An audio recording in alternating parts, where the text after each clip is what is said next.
Во время посещения знакового для всех ингушей мемориала Гозет Кышмыш Махмуд Али Калиматов обсудил с представителями группы «Сафмар» ряд вопросов, связанных с реконструкцией объекта. Часть ремонтных работ на территории мемориала была проведена в октябре прошлого года на средства Национального фонда развития Ингушетии, но теперь комплексу предстоят более масштабные обновления. Махмуд Али Калиматов озвучил свои рекомендации, которые будут учтены при благоустройстве мемориала. Глава региона считает, что на территории кладбища обязательно нужно установить очистные сооружения, наладить бесперебойное обеспечение светом, водой, газом. Калиматов подчеркнул, что здесь каждый год проводятся памятные мероприятия, раздается садака. Кладбище регулярно посещают родственники похороненных здесь людей, жертв событий осени 1992 года. Для них должны быть созданы все необходимые условия. Вот мы до 30-летия годовщины выделили 7 миллионов. Мы планировали в этом году уже, с апреля, начать и полностью Гозет Кышмыш платить ездишь. Потому что вот этот забор, как мне объяснили, например, Минстрой там, они актом, да, он у нас вот так вот может туда свалиться весь, провал там по периметру, да. Мы здесь сделаем что? Привел специалиста, я уже проработал. Так. Все это почистится, менять говорит, не нужно. Специальными средствами они все это очистят, это будет блеск. Мы сделаем здесь вот такую примерно сверху конструкцию. Если мы ее поставим, она-то от дождя не боится, снега тоже.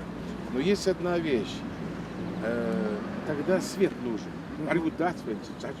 Свет мы сделаем. По мнению главы Ингушетии, в ремонте нуждаются комнаты для омовения, хозяйственные помещения и мечеть. Вместе с этими объектами на средства благотворительного фонда «Сафмар» Микаила Гуцериева на территории мемориального комплекса также будут построены дополнительные помещения для сторожа, места для хранения хозяйственного инвентаря. Входную группу, двор и прилегающую территорию сделают более современными. А рядом с центральной частью мемориала стелами с именами погибших и пропавших во время и сразу после событий 1992 года установят экран с видеоинсталляциями. Сделаем, более того, еще электронное табло внутри. Оно такое примерно выше 2 метров. Где человек просто зайдет, так рукой будет перелистывать и видеть всю историю. Оно выдержит свет. Выдержит и свет, снег, мороз. все выдержит. Великолепно. Но это надо продумать.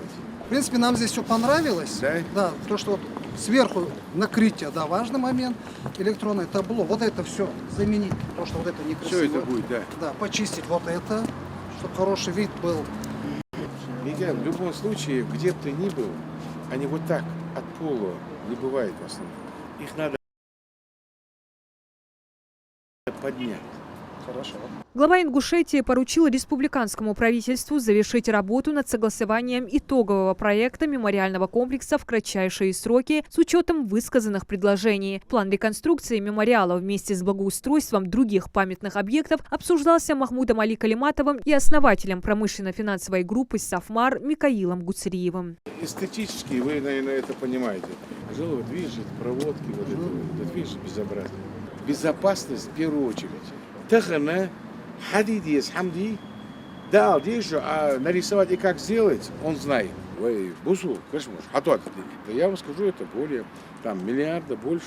Больше, да, в разы больше. Понимаете? Дело щедро, поэтому, особенно здесь, надо все здесь привести в порядок. Вот поэтому я на вас полагаюсь. До конца 2023 года благотворительный фонд «Сафмар» профинансирует реконструкцию еще 33 мусульманских и 7 православных кладбищ в Ингушетии. Аналогичная работа будет продолжена и в последующие годы. Всего на эти цели планируется потратить более 2 миллиардов рублей. Важным моментом также является то, что к строительным работам, которые уже активно ведутся в Икажеве, Псидахе, Акиюрте, Вежер-Юрте, Вознесенском, Троицком, Алхастах, Новом Реданте, Верхних, Средних и Нижних Ачулуках, Джайрасском районе, Малгобеке, Сунже и многих других населенных пунктах привлекут рабочие бригады из числа местных жителей. Диана Дударова, Новости 24.